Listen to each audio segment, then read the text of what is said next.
Hoy pues no necesita presentación, creo que todos conocen al profesor Fernando Calero López. Levante la mano quien no conoce el profesor. Bueno, entonces les cuento. El profesor Fernando Calero López es profesor de cátedra de la universidad, de medio tiempo ocasional del proyecto cultural del Centro de medio tiempo, y profesor de planta de la Universidad Central. Es egresado del proyecto curricular de licenciatura en física, es candidato a doctor en doctorado en educación física educativa de la Universidad del Instituto Politécnico del Instituto Politécnico Nacional de Lima, y también candidato a magíster en la maestría de modelado, simulación y modelado en la Universidad de la y en asocio con la Central. Y bueno, y hoy pues nos va a conversar sobre un tema bastante interesante que tiene que ver con el problema de la trayectoria sin velocidad instantánea, el caso particular del movimiento de proyectiles. Entonces, pues sin más preámbulo, los veo con el profesor Paco Calero. Buenas tardes, gracias por su asistencia. Les quiero entonces hoy.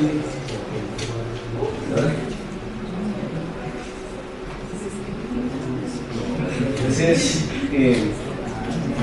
vamos a repasar las primeras clases que dio seguramente con su profesor de física en estas primeras semanas. Y pues adicional mostrarles una manera alternativa de encontrar las principales propiedades del movimiento parabólico, que es un tema que nosotros hemos venido estudiando incluso desde el bachillerato.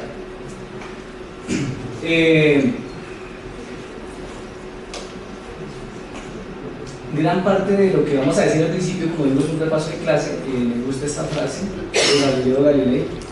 Entonces, primero vamos a mostrar sus dos contribuciones en esta dirección del movimiento de proyectiles, porque no sé mucho. Pero primero vamos a hacer un quiz. Estamos en quiz de estos. Bueno, por favor, 1 minuto, 30 segundos para leer ese quiz.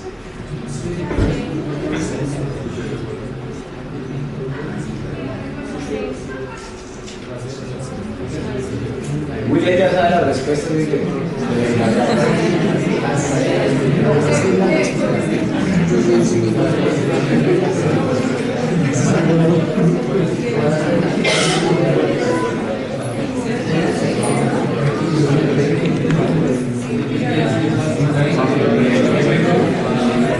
Bueno, entonces vamos a ver.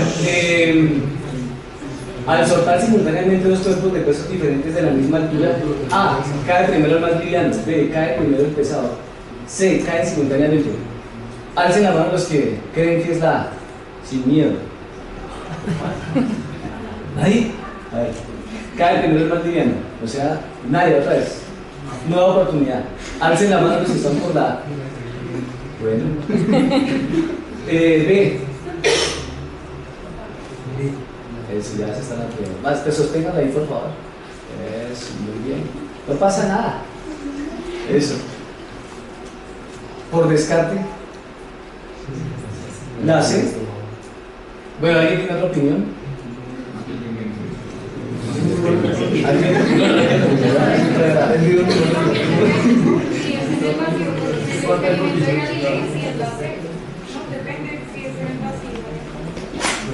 Depende si es el vacío o no. ¿Quién más quiere? La forma. En área de falta de condiciones del problema. Colóqueselas, por favor. Si es un caso, ¿cómo se llama eso? Un caso óptimo, ideal, los dos cuerpos deberían quedar al mismo tiempo, pero les falta colocar las cosas de rozamiento con el aire y todo esto. Pero el momento ideal es la quedar al mismo tiempo. Muy bien. Vamos a responder.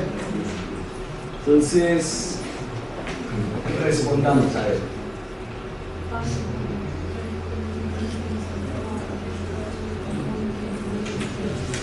Entonces, para responder, pues vamos a Ya queda diseñar dos. Voy a cortar esta hojita no por la mitad, sino aquí por un lado.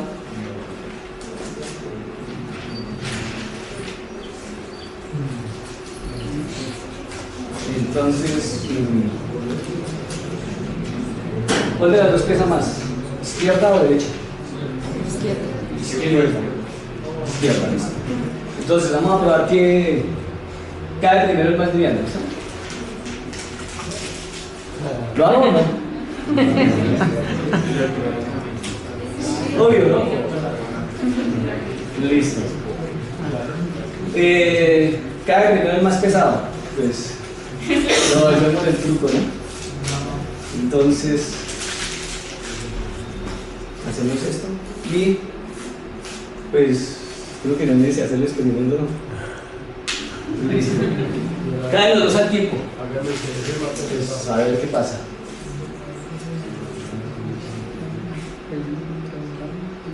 ¿No? ¿O sí? Bueno, podría ser discutible, ¿no? Podría ser discutible. Bueno, muy bien, entonces parece que depende de todo eso que acabamos de decir, ¿verdad? Entonces nos toca ponerlos más concretos.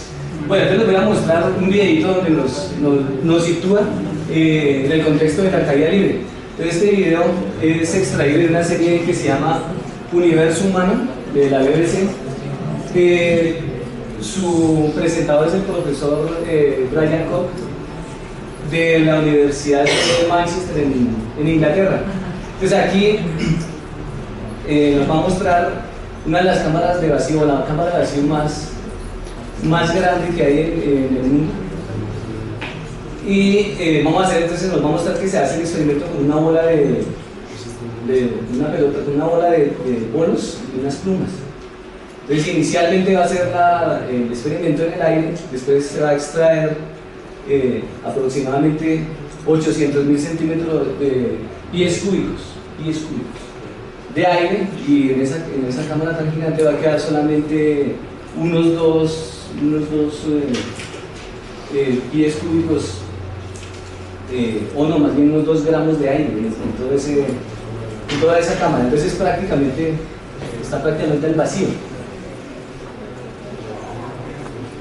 ¿Qué más les digo? Este laboratorio está ubicado en Estados Unidos, en Ohio. Fue inicialmente construido para pruebas de física nuclear, pero después se adaptó para hacer pruebas de los satélites que van a ir al espacio. Pues se hace fácil y ahí se observa cómo se van a comportar. Entonces para eso fundamentalmente es que se usa. Muy bien. Se demora unas 3 horas para sacar todo el aire, casi todo, y luego hacer el experimento. Eso observen.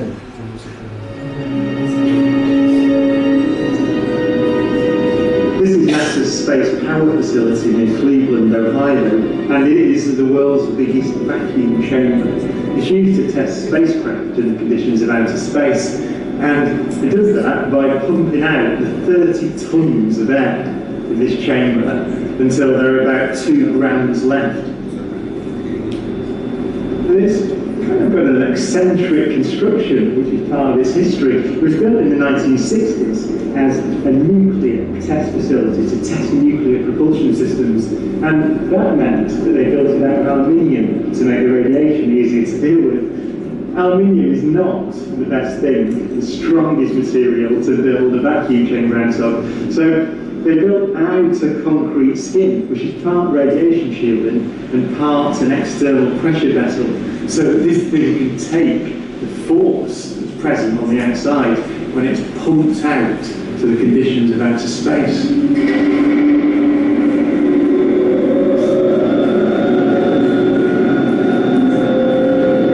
Galileo's experiment was simple. He took a heavy object and a light one and dropped them at the same time to see which fell fastest.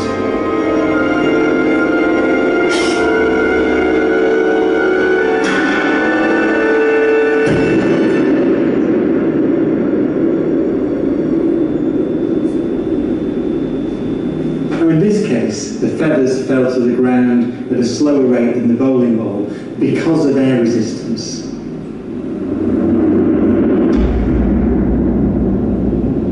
So in order to see the true nature of gravity, we have to remove the air.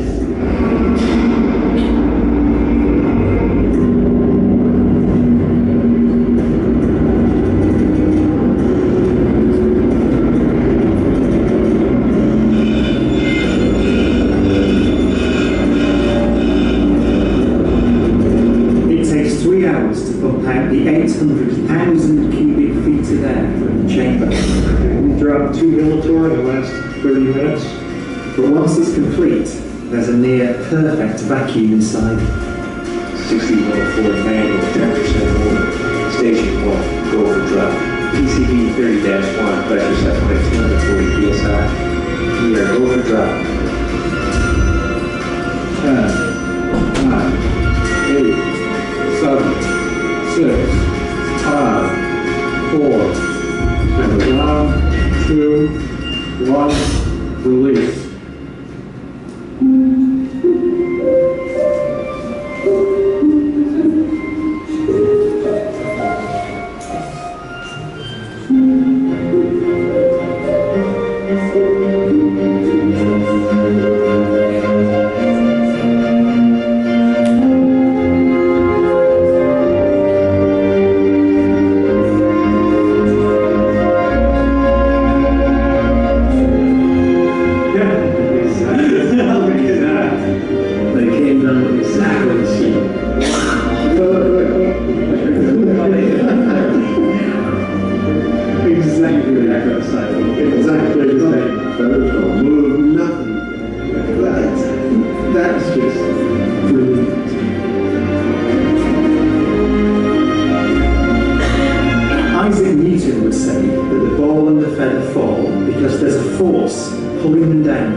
Very differently. The happiest thought of his life was this: the reason the ball and ball and feather fall together is because they're not falling. They're standing still. There is no force acting on them at all.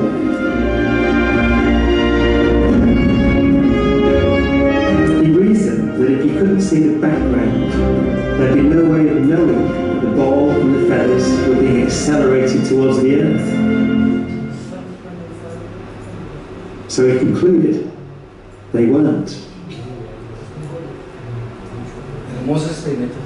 Sí.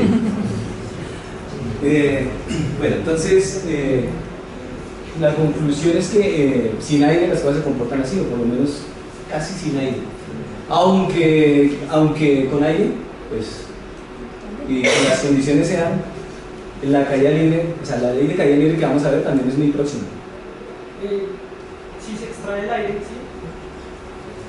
¿Qué queda en la cámara? ¿Qué materia queda? Se supone que va a quedar unos 2 gramos de aire ahí, esas moléculas de aire van a quedar esparcidas en todo ese volumen, nada más. Pero es preciso, digamos, decir que se puede extraer por el aire. No, siempre va a quedar ahí un residuo. Siempre. Sí, claro. Muy bien, entonces, ¿qué otro comentario? No, pues al final hace 2 comentarios, uno sobre lo que decía Newton, y que el aire aquí es fundamental, ¿no? Es decir, el aire marca la diferencia. Bueno.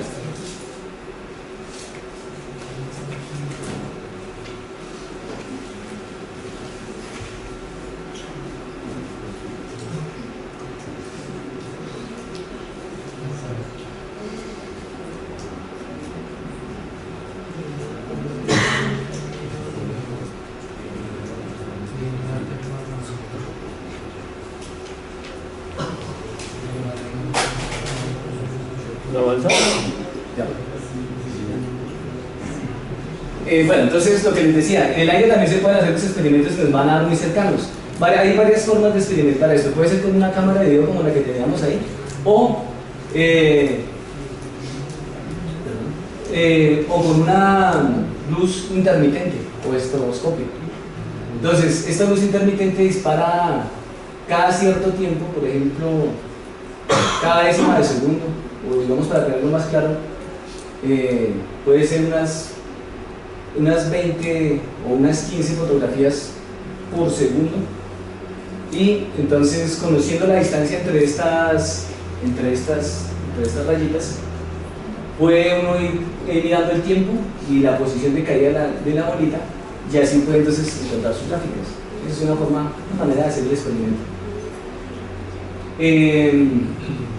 Muy bien, entonces si uno hace esto con cuidadito, va a encontrar una regularidad, algo relativamente sencillo, y es que si deja caer una esfera de una cierta altura h, va a tardar cierto tiempo en caer, por ejemplo un tiempo. Si lo dejo caer de h, deja caer un tiempo tal. Si lo dejo caer desde el doble de la altura, entonces va a invertir 2 tau, y para que invierta 3 tau, o sea 3 veces el tiempo que invirtió acá, necesito 9 veces esa altura, y así. Ahora, eso ocurre independientemente de la altura. No importa qué altura le coloquemos, siempre va a ocurrir que el tiempo que tarda en caer esa altura, si duplico ese tiempo, entonces hay que soltarlo 4 veces más arriba. Eso lo podemos graficar y nos da pues esta conocida parábola, y esto es lo que conocemos como la ley de caída libre debida a Galileo. Ahora, 9,8 pues es aproximadamente igual, depende si estamos en el lugar en que nos encontramos, ¿cierto? Bueno. Ahora, vamos a la ley de inercia, como la planteó Galileo. Vamos, pero lo voy a hacer aquí al revés. Entonces, estamos aquí en la caída libre. La ley de caída libre pues es la que acabamos de ver. Aquí también se cumple por este plano, pero solamente que no es 9,8, sino es un número menor. Si vamos bajando el plano, va a ocurrir lo mismo, pero va a ser un número menor. Y aquí también menor. Ahora, si tomamos 2 planos inclinados en esa cámara de vacío y sin fricción, y soltamos una esfera desde aquí, ella va a rodar por acá y regresa, va hasta este punto que está a la misma altura. Si hacemos lo mismo pero colocamos esto más, con menos ángulo, o sea un poco más largo, va a llegar hasta la misma altura en esas condiciones, pero se va a demorar más tiempo.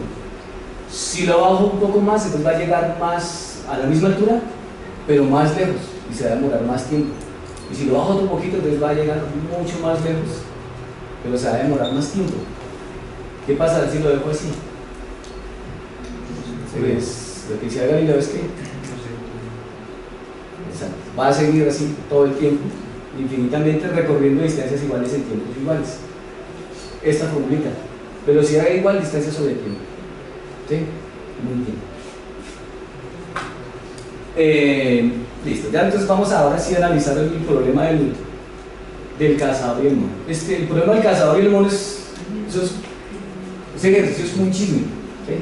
Se lo han contado uno de múltiples maneras, entonces aquí se lo voy a contar de mi manera, a mi manera. Entonces, el mono escapó del zoológico, ¿cierto?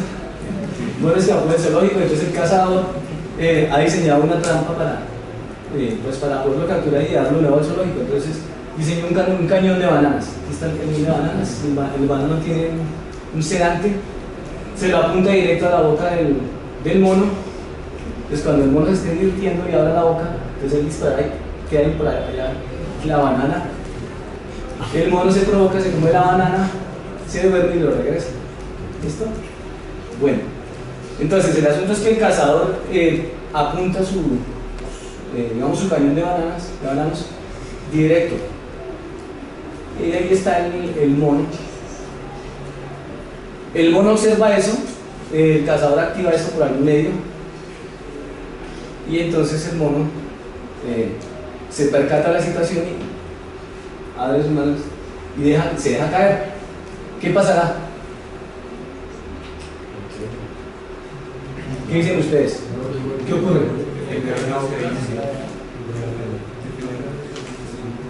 ¿El banano impacta al mono o no?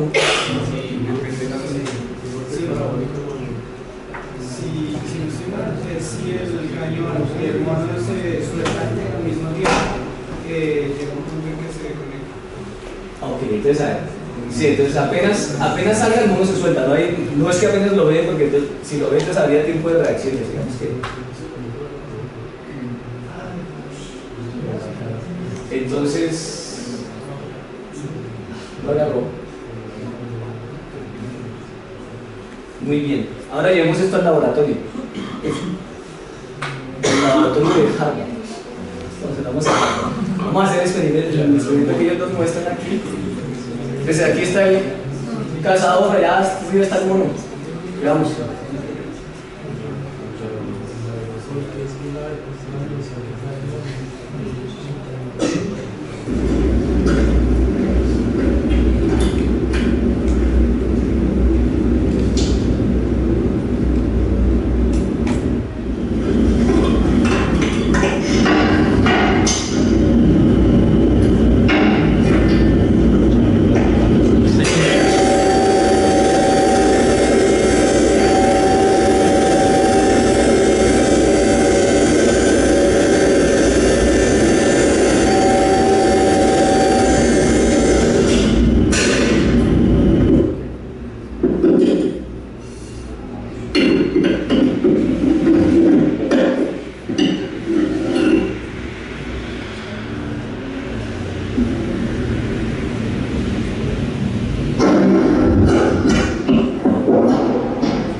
No se maltrató ni un animal en esa tierra.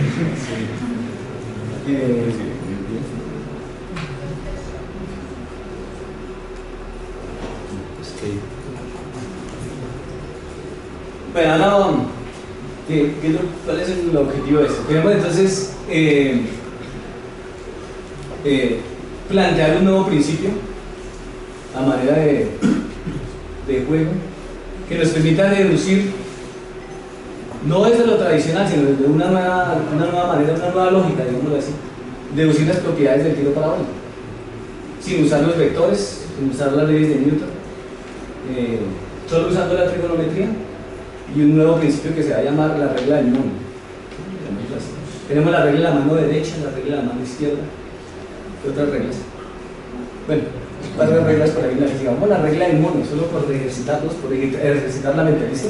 Bueno, pero primero vamos a mirar el experimento. Entonces el experimento que acabamos de ver es este. Entonces, ya lo vamos a idealizar. Entonces el mono lo vamos a representar como un punto. ¿Qué significa un punto? Entonces, ¿por qué el mono es un punto? Entonces, ¿a qué se refiere eso? Lleva el concepto de partícula. Entonces, la partícula pues, va a ser un cuerpo que es pequeño comparado con la distancia que va a recorrer, comparado con la distancia que va a recorrer, es pequeño, pero que a la vez es macroscópico, contiene una gran cantidad, millones y millones de moléculas. ¿Sí? No es una molécula, sino es un cuerpo cuyas dimensiones son chicas comparadas con la distancia que va a recorrer. Entonces, ese es el mono, un punto. Y podría ser que si uno quiere sentirlo, digamos, percibirlo un poco mejor, pues entonces es un puntico dentro del monito, una X, y el proyectil pues va a ser la bola. Pero aquí nos vamos a imaginar como punticos matemáticos, nada más, ¿listo? Entonces, así estamos esquematizando el primer experimento, o el que acabamos de ver. Entonces disparamos desde aquí en línea, esta es la línea de visión que se hacía con un láser así, un apuntador como este. Y aquí inicialmente está el mono, entonces lo apunto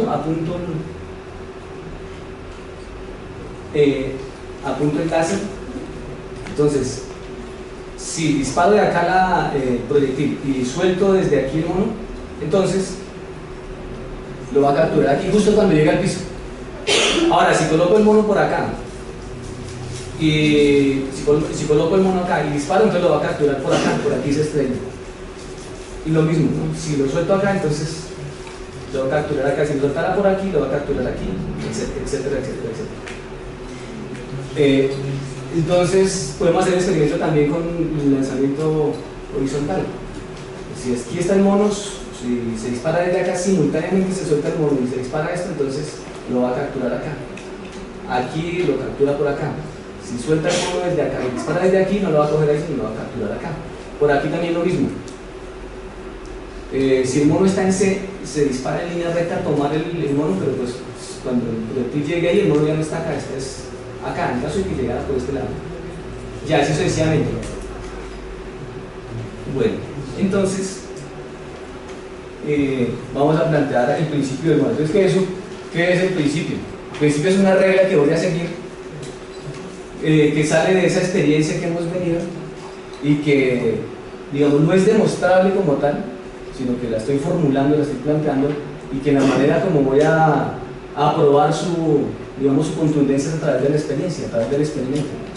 ¿Sí? Así son las leyes físicas. A través del experimento, entonces, ganan o pierden, o sea, son contundentes o no. Entonces, el principio del mono, ¿qué es? Entonces dice, bueno, ¿y para qué es, perdón, la regla del mono? ¿Para qué es la regla del mono? Debe ser para algo.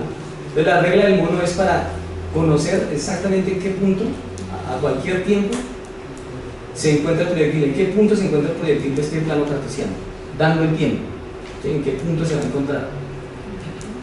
Entonces, la regla es la siguiente. Entonces, calculamos la distancia recorrida por el proyectil en cierto tiempo, como si no existiera atracción gravitacional, es decir, como si se moviera así como el principio de inercia, línea recta, recorriendo distancias iguales en tiempos iguales. Entonces, lo primero que hacemos es imaginar que el proyectil se mueve por aquí sin que la gravedad lo afecte y que recorre distancias iguales en tiempos iguales. Y la segunda parte de la regla del mono es, bueno, pues claro, el mono cuando el proyectil llega aquí, el mono no está ahí, ¿cierto? No está ahí. ¿Cuánto ha caído? Ah, pues a partir de este punto él ha caído cierta distancia h en el mismo tiempo que tardó el proyectil en llegar acá. Y esa es toda la regla. Entonces, si tengo cierto tiempo, dejo que el proyectil se mueva en mi mente, en mi cerebro, se mueva por acá, un cierto tiempo. Cuando ya tengo ese tiempo, entonces me detengo acá y miro cuánto caería desde aquí el mono, ese mismo tiempo. Y cuando mire ese punto, ahí sí está realmente el proyectil. ¿Listo? Bueno, entonces, ¿cuáles son las implicaciones? Es decir, si yo empiezo a aplicar ese principio, esa regla del mono de manera lógica, ¿a qué llego? Entonces, conozco la rapidez con la que disparo el proyectil, o sea, la bolita. Conozco el ángulo que formo con la horizontal y conozco la aceleración de la gravedad. Estamos en la cámara de Brasil. Entonces, queremos calcular el tiempo de vuelo, o sea, el tiempo que tarde desde aquí hasta aquí, usando esa regla. Decíamos, no la fórmula mágica, sino de dónde sale esa fórmula, usando esta regla del mono. Entonces, vemos para esto que esta expresión pues aparece del seno de este ángulo es opuesto sobre esta hipotenusa, ¿cierto? Que es esta ecuación. Esta es la distancia que recorrería en un tiempo t sub b el proyectil moviéndose por acá. Esta es la altura que caería, o sea, esta h, en ese mismo tiempo. El mono se llegó aquí, aquí cae el mono, aquí llega el proyectil. Esto es en mi mente. Luego, entonces empiezo a jugar aquí, hago álgebra. Reemplazo esta d por aquí, luego esta h por acá, hacemos el álgebra y encontramos esta expresión. Entonces, esta expresión pues es la expresión del tiempo de vuelo, es decir, el tiempo que tarda en ir de aquí hasta acá, sin tocar nunca el proyectil. Esto lo sabemos solo con esta idea de la regla del mono, sin saber cómo es que se va moviendo punto a punto, pero ya sabemos cuánto tiempo gasta de aquí hasta aquí. Ahora, el alcance es esta distancia, desde aquí hasta aquí. Usamos la tangente para eso. Entonces, tangente de este ángulo es que opuesto, cateto opuesto, sobre cateto adyacente, que es esta relación, ¿no? Y de nuevo traemos las ecuaciones anteriores, 1 en 5, 1 es esto, y ya cuando le hemos reemplazado, entonces después reemplazamos la ecuación 4, o sea, este tiempo de vuelo, y vamos a encontrar de nuevo esta expresión que es bastante conocida usando unas relaciones trigonométricas, que es de nuevo el alcance. O sea, sé dónde está, aunque no sepa cómo va punto a punto, o sea, sé la distancia. La altura máxima, es decir, esta es la altura máxima. ¿A qué altura llega? Entonces, para esa altura máxima,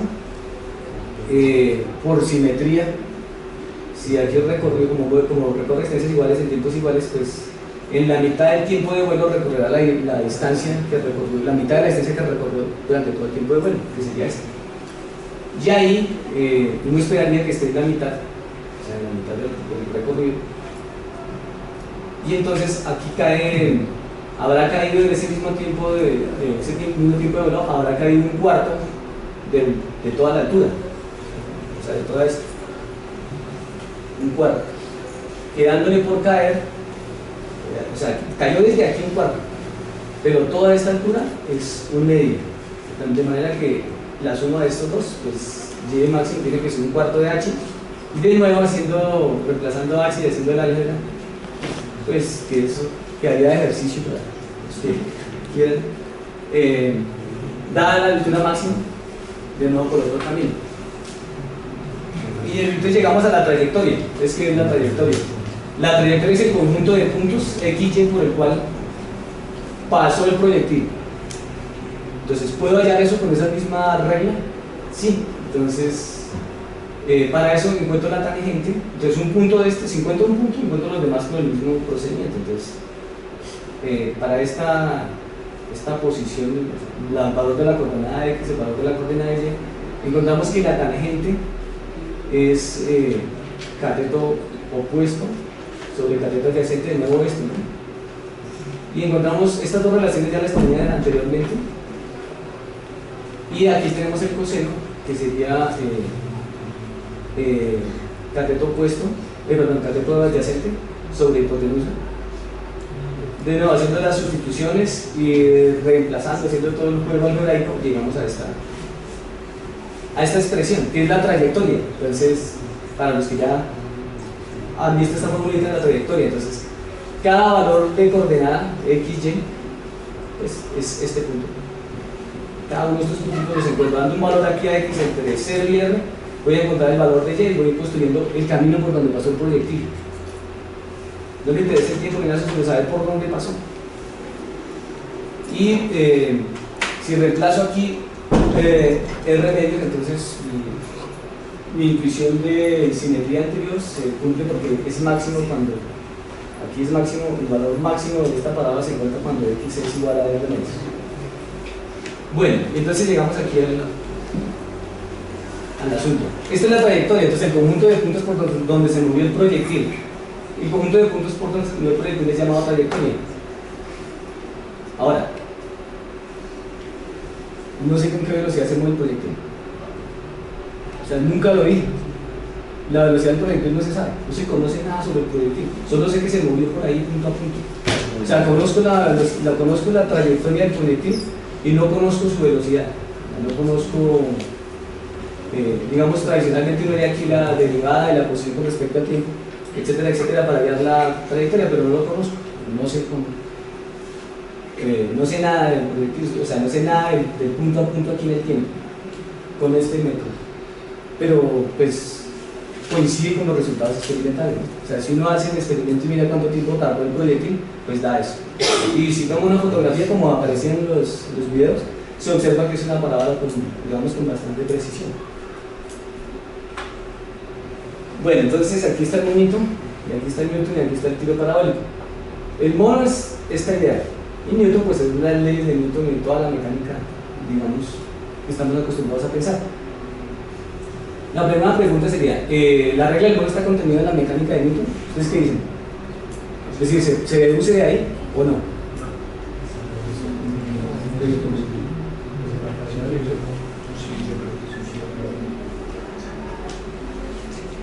Bueno, entonces déjenme ver cómo...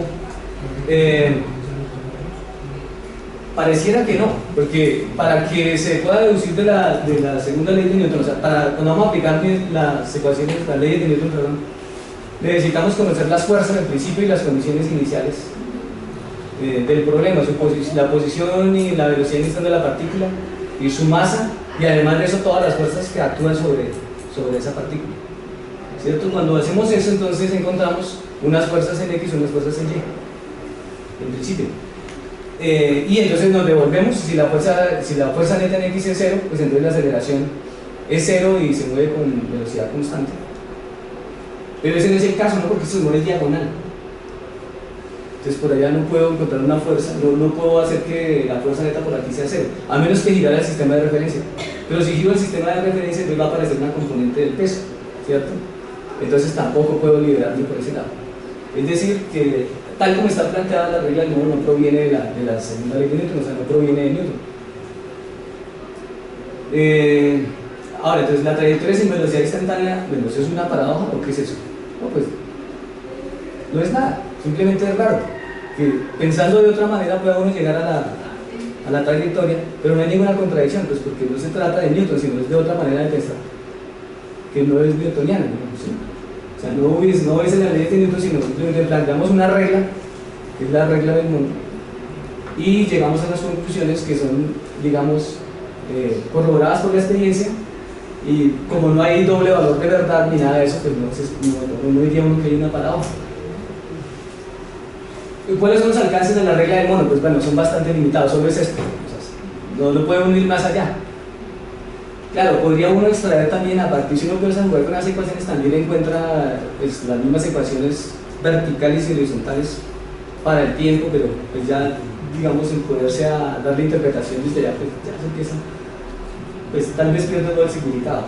O sea, se vuelve más complicado de lo que podría ser, digamos, su utilidad. Ahora, los alcances de la regla del mono, pues también nos pregunta sobre los alcances de la caída libre. La aceleración es constante solo si estamos cerca a la superficie de la Tierra, es decir, en las condiciones que vimos en ese momento, más que estemos cerca a la superficie de la Tierra, hace que la aceleración sea constante. La aceleración de la gravedad no es así, pues no sería constante.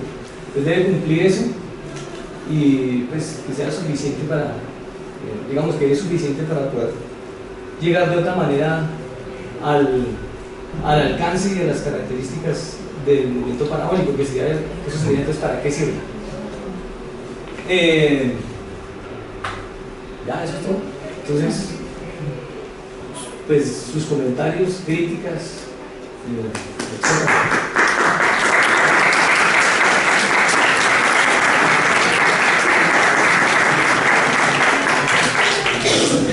Preguntas, comentarios. 1, Nicolás 2, 3, 4, en el orden que los estoy diciendo. 1. Pues es una duda. En el primer punto está contenido la regla del mono en Newton, en las leyes de Newton. Yo considero que sí, debido a que presenta el experimento en un espacio continuo, en un espacio uniforme, y lo presenta en un tiempo en donde es igual para la barra que para la caída del mono. Entonces considero que sí está contenida dentro de la mecánica de Newton. Ya, claro, a lo que se refiere aquí es si aplicando estrictamente las leyes de Newton podría llegar a formular la regla del mono como tal, si aterriza allá, si cae allá. Y entonces lo que decía es que no se podría hacer porque si planteamos en esta dirección el movimiento uniforme, digamos que se tenga, entonces en ese caso, en esa dirección la fuerza neta tendría que ser 0, pero para yo poder hacer eso tengo que descomponer la fuerza, entonces me quedaría en últimas una componente del peso para atrás, y entonces no va a ser la fuerza 0, ¿sí? Entonces por eso no es posible. Ahora hay un caso donde sí se logra, que es un caso particular de la regla del mono de coincidente, que es este. Aquí sí, ahí sí, porque esta dirección es la dirección horizontal, esta la vertical, y ahí sí se puede llegar a digamos desde Newton allá. ¿Sí? El 2 será Nicolás. No, está chévere, está ambiciosa. Pero lo que quería decirle era, en el resumen usted nos envía, o en el resumen que llega, hay una frase, una parte que dice consecuencias disonantes. Me gustaría que de pronto, ¿cuáles son las consecuencias disonantes de su propuesta? Bueno, esa es la consecuencia disonante es la trayectoria, ¿no? O sea, ¿cómo es posible que uno pueda, o sea, ya no estamos exactamente en una, digamos, viéndolo solamente desde Newton, sino digamos, en una primera percepción que me digan a uno, puedo decirle la trayectoria sin que me dé cuenta de la velocidad de la partícula, desde el punto de vista clásico, así en esta física tan elemental. Entonces, pues ya uno, ya eso crea molestia, ¿no? ¿Cómo es posible que tenga la trayectoria sin conocer la posición de punto a punto? Entonces, o sea, para cada tiempo necesito saber dónde está la partícula, y si no, pues cómo podría hacerlo, ¿sí? Eso. Puede ir a donde la presentación de Versus Newton. Sí, y si es esa misma pregunta, pero a un público donde no tiene el conocimiento, nunca ha visto las leyes de Newton, no sabe los vectores, Sí. ¿cuál cree que debería ser el resultado? ¿El mismo? No hay elementos de física, simplemente la trigonometría que usted mostró, Sí. ¿sí? Pero obviamente no, pues, ¿cuál debería ser la citación del público? La física es la regla del mundo, porque la física, la regla del mundo es una metáfora para usted lo que significa ser una conjetura, una hipótesis sobre el comportamiento natural, que solamente es que se puede confrontar con la experiencia. Pero entonces estaría incluida dentro de la física de Newton. No, pues digamos dentro de la física clásica, tal vez, además, dentro de la física clásica, porque pensaría que si está dentro de la física de Newton es que puede deducirse a partir de ella. A partir de sus, digamos, de sus primeros principios de Newton podríamos llegar a esto. Pero si no lo logra, pues simplemente es que pues, no está contenida ahí. ¿Sí? El 3 será. Ahí usa lo de la fuerza de gravedad para la caída libre. ¿Qué pasa si esa fuerza de gravedad se varía? ¿Funciona igual? Bueno, si el G se varía, pero permanece constante, sí sería sí, igual. claro. Potencial constante. Sí, claro, permanecería igual. O sea, es decir, todo vale, pues solo que pues, los tiempos y las cosas cambiarían, pero el valor, los resultados serían los mismos. Si el caso de otro planeta o la luna en su superficie. ¿Y si se puede hacer un campo potencial variable, seguiría funcionando? No, ya no, ya sí. Quizás lineal. Si el campo, digamos, cambia, ya no sería. O sea, ¿hasta lineal no se podría mirar? No, porque pues además lineal no. Tocaría con otro tipo de campo, pero digamos un campo gravitacional no visualizo dentro de lo lineal. O sea, constante o el inverso al cuadrado, pues digamos lo que se ha observado.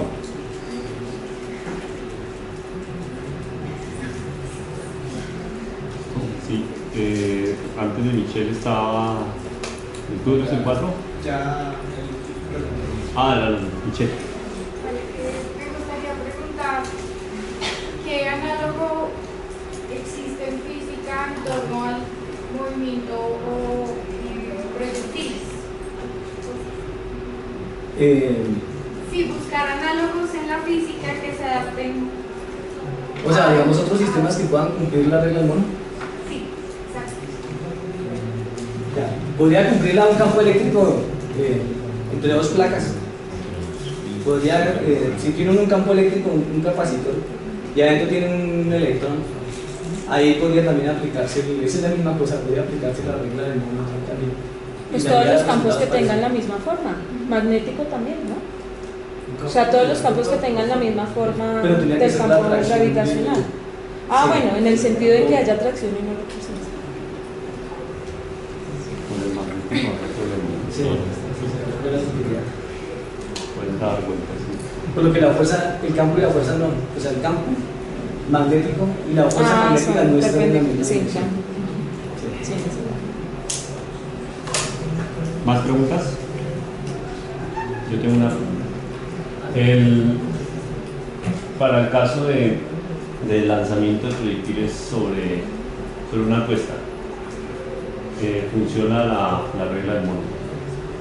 Es decir, evidentemente sí, porque lo que cambia es el punto de impacto con de la caída, o sea, para encontrar el alcance, encontrar el tiempo de vuelo. Básicamente, ¿en qué cambiaría luego la predicción? O lo que habría que hacer además sería que... No, yo creo que es lo mismo, lo que pasa es que pronto se vuelve más... encontrar la relación se puede llegar a volver más... quizá más enredado, porque se llama más este caso. Cuando es asimétrico está preguntando. Sí, no, pues porque acá el lanzamiento es horizontal, ¿sí? Y funciona bien toda la regla para construir la ecuación de la trayectoria. Pues para la ecuación de la trayectoria pues no cambia porque, pues, es decir, si se mide con respecto al ángulo horizontal, lo que habría que hacer es restarle el ángulo de la plataforma si está inclinada. O si la plataforma no es horizontal, sino está inclinada. Sí. Es decir, con respecto a ese piso que ahora está inclinado, pues el tiempo de vuelo cambia, el alcance cambia. Con seguridad se puede hacer, pero digamos lo que se vuelve, digamos, más, ¿cómo se diría eso? ¿Cuál es la palabra? Digamos, que tiene más trabajo algebraico, tiene más trabajo algebraico, porque toca ir analizando, sin irse a ir a la Newton, ¿no? Sí. Sino manteniendo siendo fieles al mono. Exacto. Siendo fieles al mono, entonces tocaría analizar todos los datos, que sería más o menos en este caso, ¿no? Pero al revés, que está ahí. Si nos está uno por acá, ¿qué sería este alcance? ¿Qué sería ese tiempo? Sí. Y ya... Se puede generalizar, más todavía. Y el problema con fricción si ya se saldría de la... Hasta ahí llegó la regla del mono. Sí, porque ya no es posible. Otra pregunta, ¿esto es una construcción completamente suya? Aparecen los textos esto, ¿no? Lo del mono sí. Lo del mono sí, digamos, y aparece esto, ¿no? Esto aparece en los textos hasta acá, incluso hasta acá. Pero digamos, nadie dice, que yo haya visto, ¿qué pasa si uno continúa con esa regla? ¿Hasta dónde llega? Entonces, uno empezar a jugar con eso, hasta dónde llega uno, haciendo ese ejercicio y manteniéndose en ese mismo principio, hasta dónde es capaz de llegar. Y pues, por ahora se llega hasta lo normal y también se puede encontrar las componentes en Y y en X normalitas de la posición en X y posición en Y. Y claro, si se obtienen esas, pues se debe obtener esto también, ¿no? Porque ya obteniéndolas así, pues ya se obtiene todo. Para cualquier tiempo se encontraría lo que uno quiere. Okay. Bueno, es decir, digamos que la novedad del método es que no se recurre a las ecuaciones de Newton, a la ley de Newton, no se involucra el término de velocidad instantánea para deducir la ecuación de la trayectoria, pero sí podría partir de los resultados, es decir, se construye la ecuación de la trayectoria, incluso se pueden tener las coordenadas X y de la partícula como función del tiempo, ¿verdad? O sea, a partir de experimentalmente o... No, del método del mono. Claro, llega ahí, puedo tener las coordenadas X y, o sea que podría deducir la velocidad instantánea. Bueno, puede ser otra vez, porque entonces uno teniendo para esto punto a punto y además la coordenada, porque se puede obtener Y en función de T y X en función de T, ya puede obtener la velocidad a partir de ahí. Pero si uno hace si uno viene por este camino, se encuentra con esa sorpresa inicialmente. Ahora, llegar directamente a Y y a X, pues tocaría jugar, pero creo que no es bueno, tocaría jugar. Y eso, digamos, es una ilustración de cómo se haría una teoría, cómo se hace realmente la física, ¿no? Pues eso es un juego, pero así es que funciona la cosa. ¿Hay otra pregunta aquí? Pues una pregunta, en caso de que uno tuviera la cámara y pues mirándose el mono y cuando se dispara, ¿cierto? Se suelta el mono y se suelta la cámara, ¿cómo sería la trayectoria de esa roja? Pues eso es lo que decía el profesor al principio, ¿no? Porque entonces, si se suelta el mono acá, o sea, tú me dices este caso, si no estoy entendiendo mal, ¿este? No, ¿Este? Sí. No, en caso de que la cámara se suelte y el mono se suelte, ¿cómo sería la trayectoria suya? Ya, o sea, tengo la cámara acá y el mono aquí. Sí. Y suelto. Sí. Pues ambos caen. Es Sí, como si no cayera. Pero ¿cómo sería la trayectoria del proyectil? ¿Cómo se ve desde la cámara? ¿Cómo se ve desde la cámara el proyectil? ¿Cómo entonces, no, pues se ve que, o sea, se ve, si le colocó una oscilación, pues, o si le puso a rotar, pues se va a ver rotando. Pero mientras va cayendo, pues va a ver que rota. Nada más, ¿no? O sea, la cámara, como ambos están cayendo. Esa trayectoria no sería lineal.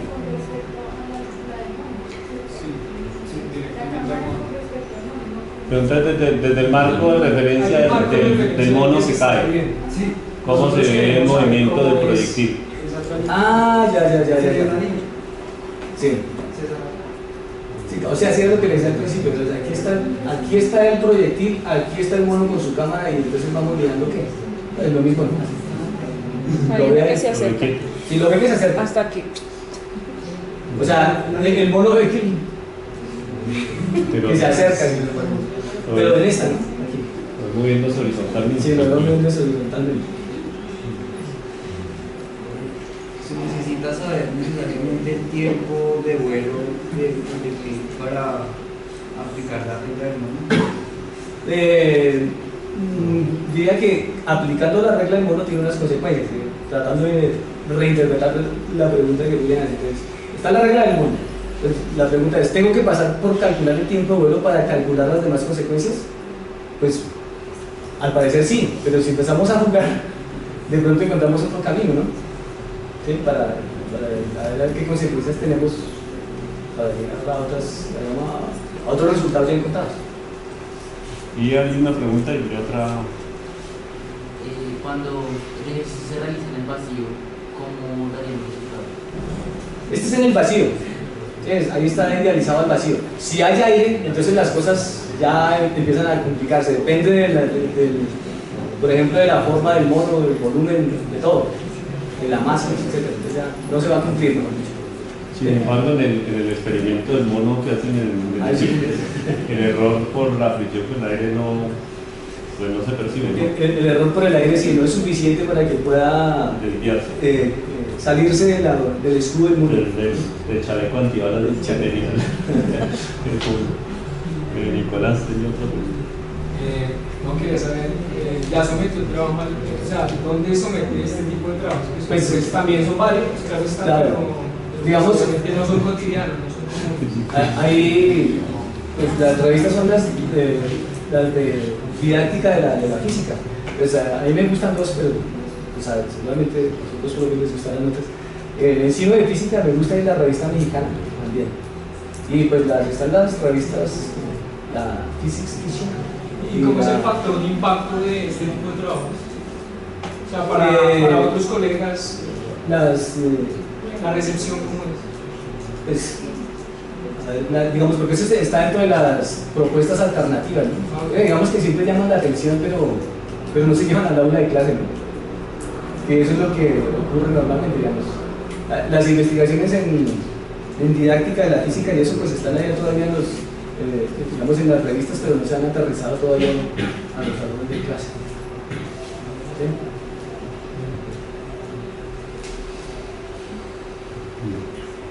¿Alguna pregunta adicional? No hay preguntas adicionales. Bueno, yo un comentario para cerrar. Sí, yo estoy de acuerdo que este tipo de propuestas alternativas para analizar un problema bien conocido, pero pues que se aborda desde otra perspectiva, que es completamente novedosa y que, digamos, ingeniosa, ¿no? Porque acá hay un elemento de novedad en la propuesta. Pues claro que sí, pues contestando, agregando un poco la pregunta de Nicolás, claro que sí son de gran interés, ¿no?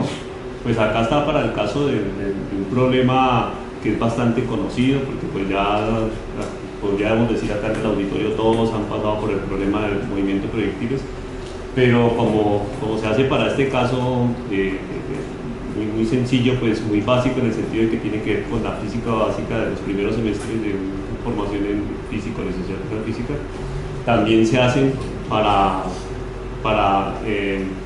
escenarios de la física que salen de la mecánica clásica, de la electrodinámica clásica, ¿sí? Incluso, bueno, y parece ser que la tendencia es que en cuanto a ese tipo de propuestas para entender las cosas de una manera diferente, pertenezcan a esos campos de la física que nos cuestan aún más entender, pues tienen mucho valor, ¿sí? Pero quizás acá, es decir, esta propuesta para los que apenas están comenzando con el movimiento parabólico, pues resulta muy atractiva. Entonces, la respuesta es que, por supuesto, o sea, este tipo de trabajos son muy bien valorados, muy bien recibidos en la comunidad de profesores y los físicos, ¿no? Fíjense que a mí me llama mucho la atención lo que cuesta hacer ese experimento de las plumas con la boliche, ¿no? Con la bola de bolos. O sea, eso no son 100 pesos, ¿no? Eso es una cantidad de dinero. Hacer vacío en una campana de ese tamaño es extremadamente costoso, y al nivel de que llegan, ¿no? Porque si dicen que son unas pocas moléculas, estamos hablando de presiones por debajo, es decir, inferiores de 10 a la menos 7 Thor, y eso es, en un tamaño tan enorme, es costoso, ¿sí? Entonces, un experimento que cueste tanto solamente se hace si tiene algún interés en la física, ¿sí? Entonces, me parece que claro, que es muy importante. No sé si hay más preguntas. Si no hay más preguntas, quiero, pues, agradezcamos de nuevo al profesor Paco por